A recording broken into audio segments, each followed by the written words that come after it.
this year for my research, I decided to look and investigate properties within salt marshes in Barnegat Bay, New Jersey. So the objective of my project was to determine the natural presence of ferulic acid within Spartina alterniflora and to analyze its influence on other biological and chemical properties and cycles within the salt marshes.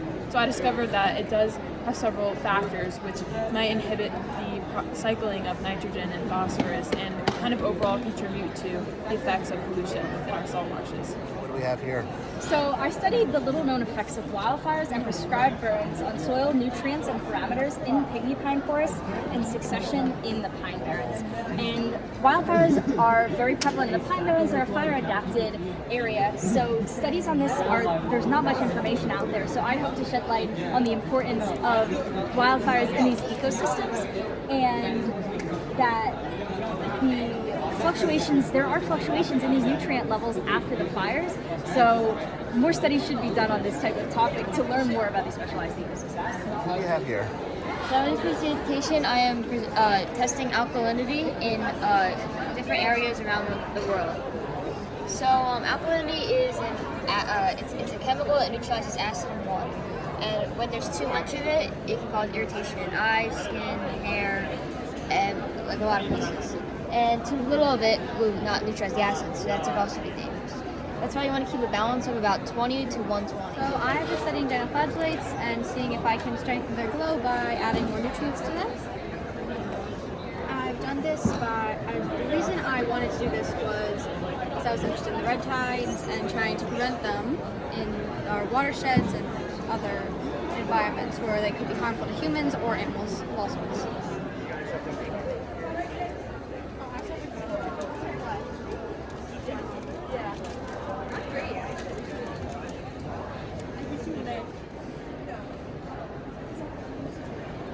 I think she just waved.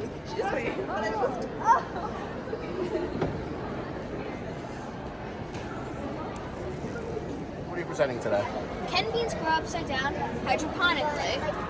The answer is supported by the positives and many things is yes, it can. And this is rockwool, what I grew it in.